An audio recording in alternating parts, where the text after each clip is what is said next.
Wirya Carita mempersembahkan kisah karya Apung Suwarno berjudul Kris Kyai Setan Kober.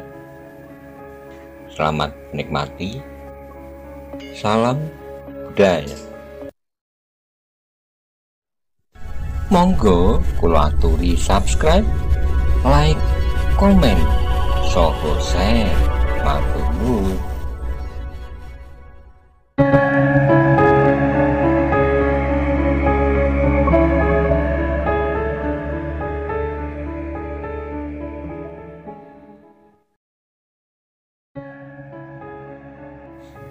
Apakah kesalahan Karebet memang sedemikian besar, Kanjeng? Tanya Kanjeng Prameswari.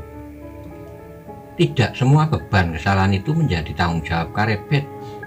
Ki Lurah Wirya dan Ki Lurah Modo sudah bercerita semuanya. Biasa, itu darah muda kalau aku sewaktu masih muda.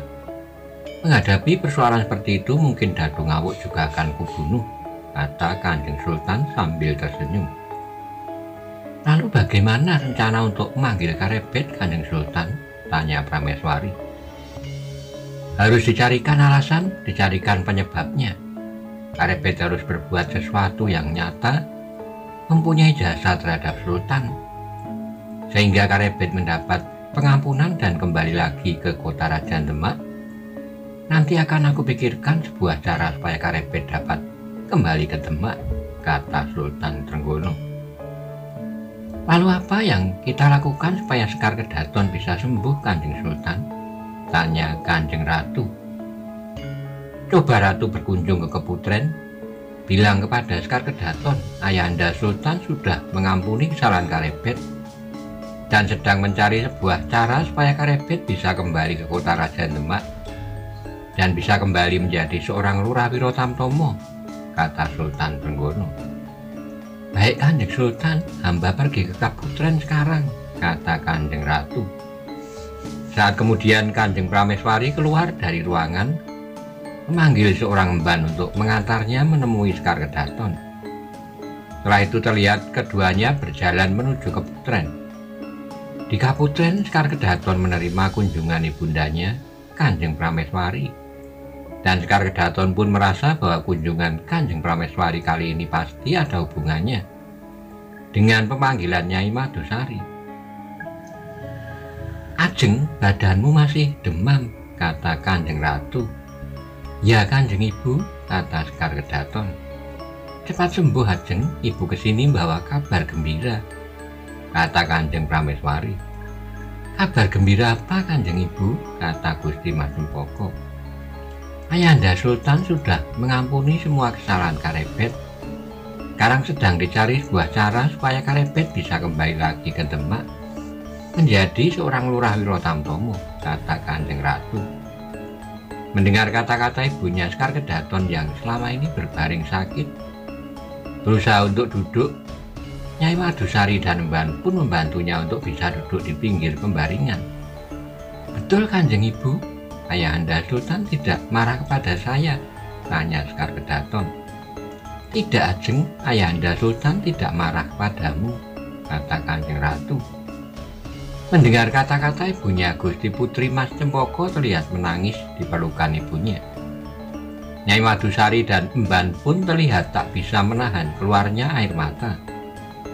Waktu terus berjalan, hari demi hari, sepasar kemudian Gusti Sekar Kedaton sudah berangsur sembuh.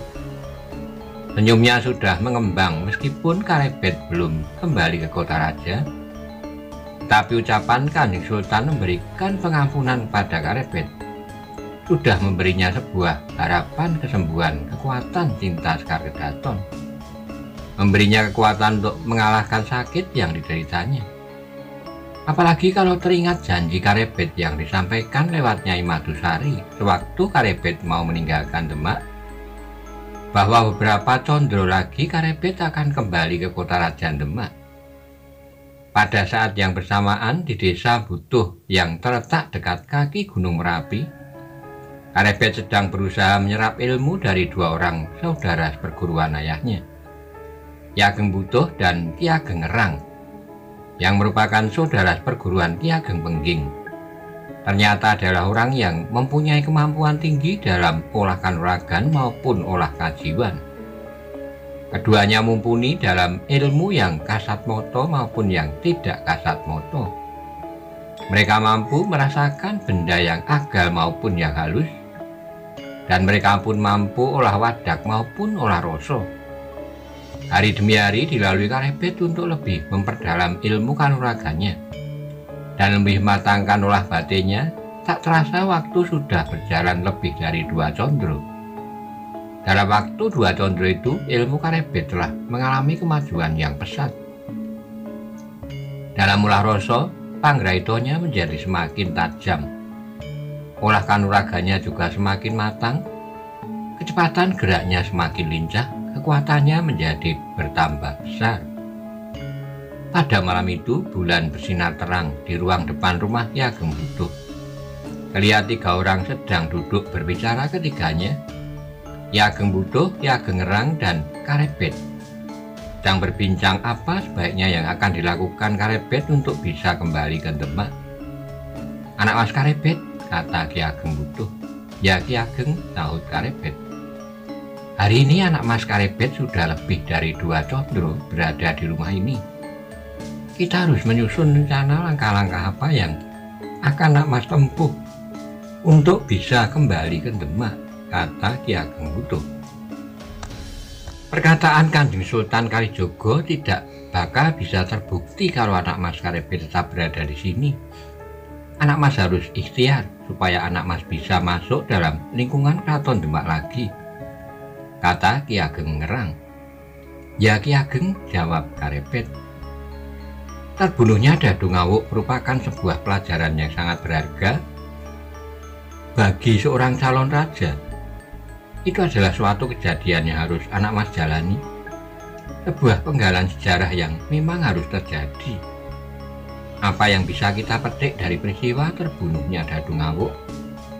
Ada beberapa keuntungan anak Mas, kata Ki Ageng Butuh. Setelah Dadu Ngawuk terbunuh, maka anak Mas Karebet mendapat kesempatan untuk memperdalam olah kanuragan di sini selama 2-3 condro. Anak Mas menjalani laku prihatin, merasakan pahit getirnya menjadi orang yang menjalani hukuman. Pernah berjalan tak tentu arah, makan apa saja yang ditemui. Polo kependem, polo kasimpar, polo gumantung. Dan yang terpenting, kesalahan anak Mas itu dilakukan sekarang, bukan dilakukan pada saat anak Mas menjadi raja. Apa jadinya kalau kesalahan seperti ini anak Mas lakukan ketika anak Mas sudah menjadi raja? Kata Ki Ageng Butuh. Ya Ki Ageng, kata Karebet. Kalau kesalahan ini anak Mas lakukan sekarang saat anak Mas menjadi Lurah Wirotamtomo, itu masih bagus, masih ada yang mengingatkan, masih ada yang menghukum. Tetapi kalau kesalahan itu dilakukan setelah anak Mas menjadi raja, maka anak Mas akan menjadi seorang raja yang bertindak adigang, adigung, adiguno, kata Ki Ageng Butuh. Sebaiknya anak Mas besok pagi berangkat ke Demak, dapatkan keterangan tentang perkembangan kota raja Demak. Jangan masuk ke dalam kota raja karena saat ini anak Mas Karebet masih dalam menjalani hukuman dari Kanjeng Sultan, kata Ki Ageng Butuh. Nanti setelah sampai di kota raja Demak, anak Mas bisa bertanya pada salah satu teman anak Mas tentang perkembangan Demak selama anak Mas menjalani hukuman ini, kata Ki Ageng Ngerang. Setelah anak Mas mendengar perkembangan Demak selama 3-4 condro, anak Mas bisa ke Pengging. Cobalah ziarah ke makam Ki Ageng dan Nyai Ageng Pengging. Siapa tahu nanti setelah anak Mas dari Pengging, bisa tahu akan kemana anak Mas pergi, kata Ki Ageng Butuh menambahkan. Baik Ki Ageng, kata Karebet. Malam itu Ki Ageng Ngerang pun menginap di rumah Ki Ageng Butuh dan Karebet pun mempersiapkan dirinya pergi ke Demak untuk mengamati keadaan kota raja Demak dan mencari peluang untuk bisa kembali lagi sebagai Wirotamtomo Demak. Malam pun telah sampai ke ujungnya. Di timur langit telah semburat berwarna merah. Fajar pun telah menyingsing diiringi suara kicau burung di hutan dekat kaki Gunung Merapi. Ketika pagi sudah semakin terang, Karebet pun berpamitan pada Ki Ageng Butuh dan Ki Ageng Ngerang untuk pergi menuju kota Raja Demak. Dengan bawa sebuah bungkusan berisi pakaian, bekal makanan, dan sebuah pedang pendek, Karebet berjalan menuju Demak. Karebet yang telah mengenal hampir seluruh daerah di Kesultanan Demak tidak mengalami kesulitan ketika harus menerobos hutan di sekitar Simo, menyeberangi beberapa sungai kecil, bahkan menyeberang Sungai Tuntang untuk mencapai tepi sungai sebelah barat, berjalan di jalur yang menuju kota Raja Demak. Perjalanan Karebet tidak terlalu tergesa-gesa sehingga ketika matahari hampir terbenam, perjalanan Karebet belum mencapai daerah Merapen. Ketika sinar bulan purnama mancar di seluruh wilayah Kesultanan Demak maupun di tempat lainnya, maka Karebet pun beristirahat dan berusaha untuk bisa tidur di atas dahan sebuah pohon. Malam itu bulan yang bulat pun masih bergantung di langit dan telah bergeser perlahan-lahan ke arah barat. Bintang-bintang juga tanpa kenal lelah terus berkedip di angkasa dan telah tiba saatnya di Perang Wetan. Segera terbit sang mentari pagi. Ketika sinar sang surya menerangi bumi, maka seorang anak muda yang tak mengenal takut, ayam jantan dari Pengging, berjalan dengan membawa sebuah bungkusan menuju kota Raja Demak. Karebet berjalan terus ke arah utara dan setelah lewat tengah hari, sampailah Karebet di perbatasan kota Raja Demak. Teringat akan pesan Ki Ageng Butuh agar tidak masuki kota raja, maka Karebet hanya berjalan melihat-lihat di sekitar perbatasan kota raja saja. Ketika Karebet sedang berjalan, di kejauhan melintas dengan cepat seekor ayam alas. Cepat itu pula timbul keinginan untuk makan ayam bakar, sehingga hampir tak terlihat dengan cepat tangannya meraih sebuah batu sebesar telur ayam. Karebet menengadahkan wajahnya untuk mengetahui arah angin yang semilir mengusap wajahnya. Perlahan-lahan dengan melawan arah angin, Karebet maju ke arah ayam hutan yang belum menyadari kehadiran manusia. Ketika jarak semakin dekat dan sudah mencapai jarak satu lemparan, maka dengan cepat Karebet pun mengayunkan tangannya dan sebuah batu pun meluncur cepat ke arah ayam malas. Ayam malas itu pun terkejut dan dengan cepat dia lari ke depan.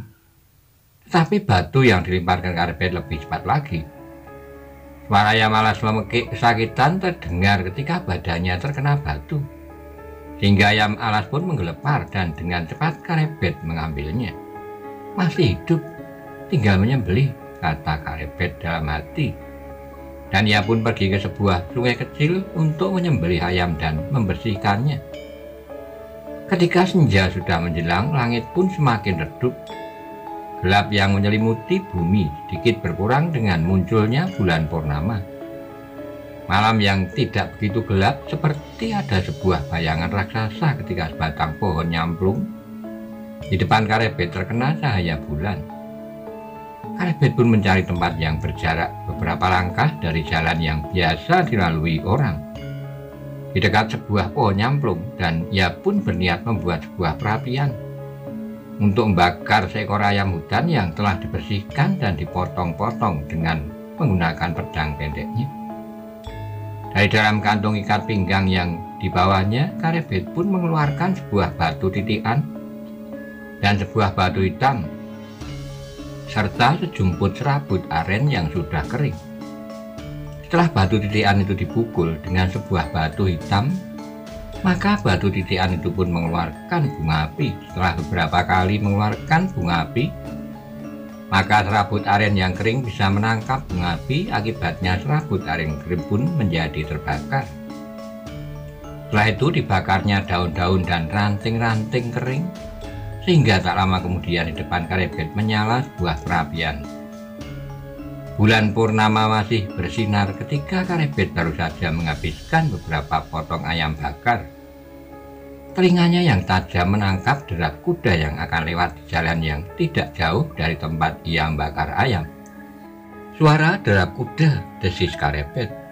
hanya seekor kuda yang berjalan tidak terlalu cepat, kata Karebet dalam hati. Karebet lalu matikan perapian yang telah dibuatnya dan ia pun berdiri dan berjalan beberapa langkah untuk melihat siapakah penunggang kuda yang akan melintas di jalan itu. Dengan dibantu cahaya bulan purnama, mata Karebet yang tajam melihat dan mengamati wajah dan perawakan penunggang kuda. Dan ketika sudah mengetahui siapa yang berada di punggung kuda, maka Karebet pun terlihat tersenyum. Kuda dengan seorang penunggang di atas punggungnya berlari tidak terlalu kencang. Penunggangnya masih termasuk muda, beberapa warsa lebih tua dibandingkan dengan Karebet. Penunggang kuda itu terkejut ketika melihat ada seorang dengan membawa pedang di tangannya, berdiri di sebelah pohon nyamplung di tengah jalan yang akan dilalui kudanya. Jika ia melihat wajah orang itu, ternyata ia memakai sarik kain untuk menutupi wajahnya. Penunggang kuda itu pun dengan cepat menarik kekang kudanya, sehingga kudanya pun berhenti. Setelah kudanya berhenti, terlihat orang yang wajahnya ditutup sarik kain, bertolak pinggang di tengah jalan dan berkata dengan suara keras, "Apakah aku berhadapan dengan Tumpak?" Penunggang kuda yang bernama Tumpak terkejut ketika namanya disebut oleh orang yang bertolak pinggang. Dengan cepat ia pun turun dari punggung kudanya dan tangannya telah meraba ulu pedang pendeknya. "Ya, aku Tumpak. Kau siapa?" kata Tumpak. "Bagus, kau Tumpak. Jadi kau yang selama ini mengaku sebagai prajurit Wiro Tamtomo," kata orang yang wajahnya ditutup dengan secarik kain. Melihat orang yang berdiri di tengah jalan sudah memegang sebatang pedang, maka Tumpak pun segera mencabut pedang pendeknya. "Sekali lagi aku bertanya, mengapa kau mengaku sebagai prajurit Wiro Tamtomo?" kata orang itu. "Mengapa aku mengaku? Aku memang seorang prajurit Wiro Tamtomo," kata Tumpak. "Bohong," bentak orang itu sambil mengacungkan pedang pendeknya ke arah wajah Tumpak. "Mimpi apa aku tadi malam? Hari ini aku bertemu dengan orang gila yang membawa senjata," kata Tumpak dalam hati. "Orang gila ini sangat berbahaya, pedangnya bisa membunuh orang," desis Tumpak, dan sebagai seorang prajurit Wiro Tamtomo, Tumpak berniat melumpuhkan orang yang membawa pedang yang telah mencegatnya. Di bawah cahaya bulan purnama, Tumpak mempertajam pandangannya. Tapi wajah orang itu tetap tidak bisa ditebak karena memakai sarik kain penutup wajah. "Tumpak yang mengaku prajurit Wiro Tamtomo, kau boleh berjalan terus, tapi kudamu harus kau tinggal di sini," kata orang yang berdiri di tengah jalan. "Kau siapa?" tanya Tumpak. Orang yang menutup wajahnya dengan sarik kain tidak langsung menjawab. Matanya yang tajam mengamati wajah Tumpak. Setelah memastikan orang yang di depannya adalah Tumpak, maka ia pun tertawa terbahak-bahak.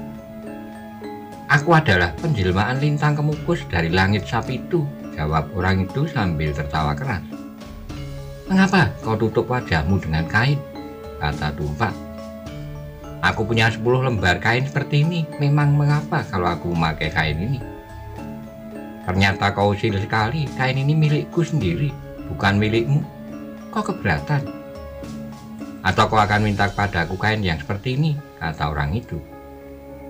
"Aku tidak mencari musuh, tapi kalau kau mencari perkara, kau akan kutangkap dan akan diadili di keraton Demak. Menyerahlah," kata Tumpak. "Aku yang sedang mencari musuh. Kau dengar Tumpak? Aku memang mencari musuh. Aku memang mencari perkara. Kau mau apa? Sekarang kau telah menjadi musuhku. Kalau kau tidak mau menyerah, kau akan kugantung dengan kaki di atas di pohon nyamplung itu," kata orang itu sambil tangannya menunjuk ke pohon nyamplung di sebelahnya. "Baru kali ini aku bertemu dengan orang gila seperti kau," kata Tumpak. Mendengar perkataan Tumpak, orang itu menjadi marah sambil menuding wajah Tumpak dengan pedang pendeknya. Ia pun berkata, "Kau mengatakan aku gila?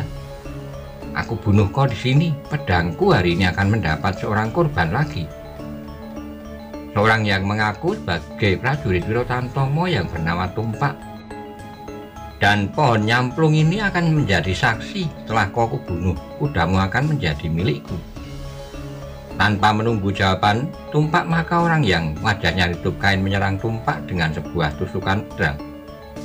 Orang ini benar-benar gila, kata Tumpak sambil menggeser tubuhnya ke samping. Lalu ia pun menusuk lawannya lurus ke depan dan dengan mudah orang itu pun menghindar dengan bergeser mundur. Orang itu pun menyerang dengan tebasan menyilang ke atas. Tumpak pun bergeser ke samping dan menyongsongnya dengan sabetan menyilang ke bawah. Dan terjadilah benturan keras lawan keras, percikan bunga api terlihat jelas di malam hari. Tumpak melihat pedang orang itu hampir terlepas. Dengan susah payah orang itu memperbaiki genggaman tangannya pada ulu pedang. Maka Tumpak pun berbesar hati, tenaganya lebih besar dari tenaga lawannya. 2 kali benturan lagi pedangnya pasti terlepas, kata Tumpak dalam hatinya. Dan ia pun menyerang lawannya dengan sekuat tenaga. Setiap terjadi benturan, pedang lawannya selalu kesulitan dalam memegang hulu pedangnya. Tapi pertarungan sudah berjalan berapa saat, benturan pedang telah terjadi belasan kali. Tetapi pedang lawannya belum juga terlepas dari genggaman tangannya. Ketika terjadi benturan keras, pedang orang itu hampir terlepas. Dengan cepat Tumpak sekali lagi membenturkan pedangnya dengan memukul pedang lawannya. Ternyata meskipun kesulitan megang hulu pedang, tetapi pedang itu belum terlepas juga.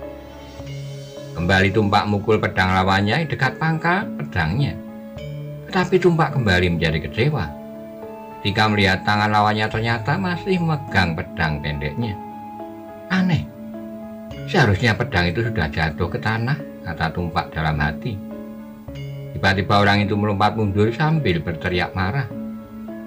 Hei Tumpak yang mengaku prajurit Wirotamtomo, kau akan aku bunuh seperti aku membunuh Jogoboyo dari Randu Songo kemarin. Sekarang aku yang ganti menyerang, lihat seranganku, kata orang yang wajahnya ditutupi sarat kain. Setelah itu ia pun menyerang Tumpak seperti angin ribut. Tumpak mengeluh dalam hati, serangan orang itu seperti lebah yang mengelilingi tubuhnya. Tangan lawannya yang hanya 2 buah berubah seakan-akan berubah menjadi 3 buah. Dengan segenap kemampuannya, Tumpak memutar pedangnya seperti baling-baling untuk melindungi dari tusukan dan sabetan pedang lawannya. Ketika pedang lawannya akan menusuk pundaknya, maka dengan segenap kekuatannya pedang Tumpak membentur pedang lawannya.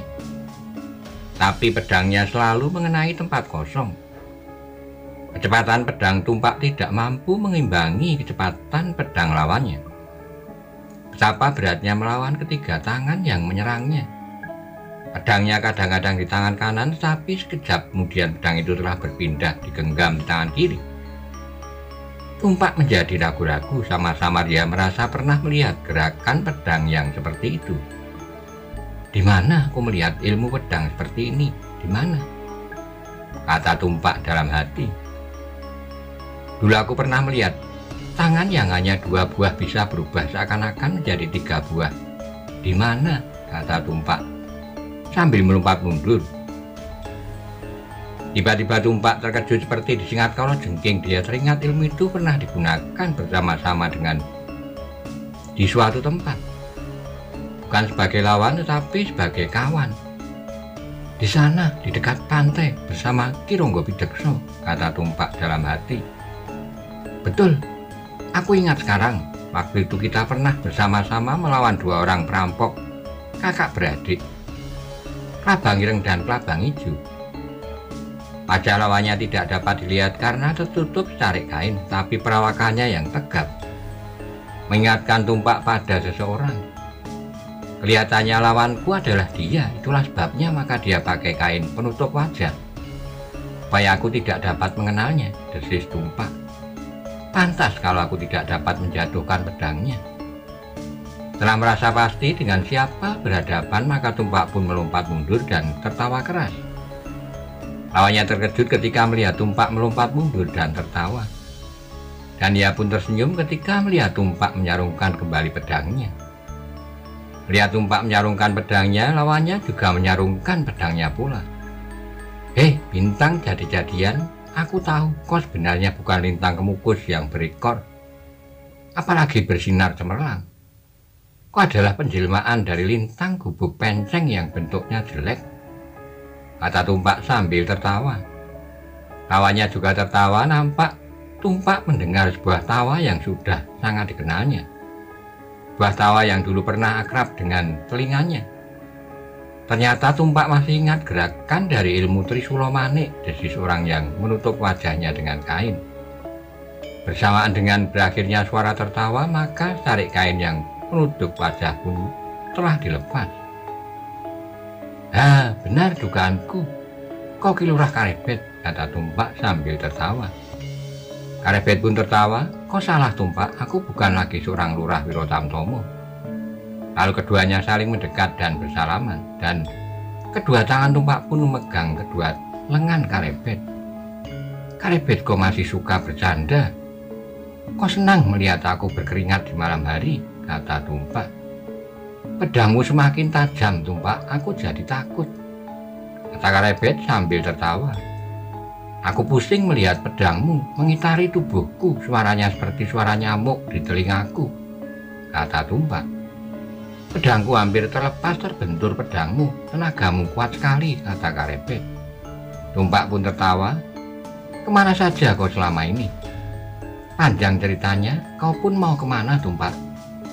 Malam-malam naik kuda menuju ke arah selatan, tanya Karebet. Sehabis bertugas jaga di keraton aku berangkat. Aku mau pergi ke Godong, ayahku sakit. Sudah lama aku tidak menengok ayahku, kata Tumpak. Kapan kita bisa saling bercerita, tanya Karebet. Besok aku tidak bertugas, besok pagi aku masih berada di Godong. Agak siang baru pulang ke Kota Raja. Besok siang saja kita bercerita sepuasnya, kata Tumpak. Di mana kita ketemu, tanya Karebet. Besok pada saat tengah hari, kau kutunggu di dekat api Merapen, berjalan sedikit ke barat ada pohon munggur. Kita bertemu di sana, di bawah pohon munggur, kata Tumpak. Baik Tumpak, besok pada waktu tengah hari kita bertemu di bawah pohon munggur, sebelah barat api Merapen, kata Karebet. Kau memang sirik padaku, kau tidak senang melihat orang santai. Malam ini kau buat aku berkeringat, kata Tumpak sambil tertawa. Karebet pun juga tertawa lepas. Tumpak pun lalu naik ke punggung kudanya dan kudanya pun berjalan ke arah selatan ke Godong. Dan pandangan mata Karebet masih melihat ke arah Tumpak sampai hilang di kegelapan malam. Setelah Tumpak tidak kelihatan, maka Karebet pun kembali ke dekat pohon nyamplung, ke tempat perapiannya yang sudah padam. Malam ini Karebet berusaha untuk bisa tidur meskipun cuma sebentar. Besok siang dia berjanji untuk bertemu Tumpak di bawah pohon munggur di sebelah barat api Merapen. Malam itu alam tidak terlalu gelap karena terkena sinar bulan yang memancar lemah ke seluruh negeri Demak. Ketika fajar memerah di ufuk timur, beberapa kali telah terdengar kokok ayam hutan. Dan kemudian disusul pula bunyi kicau burung di pepohonan. Terlihat Karebet menggeliat bangun untuk memulai menjalani putaran roda kehidupannya. Ketika bumi sudah semakin terang, Karebet yang masih berada di luar batas kota Raja Demak bersiap-siap untuk berjalan menuju ke selatan menemui Tumpak di sebelah barat api Merapen. Waktunya masih agak banyak sehingga Karebet pun merasa tidak perlu tergesa-gesa.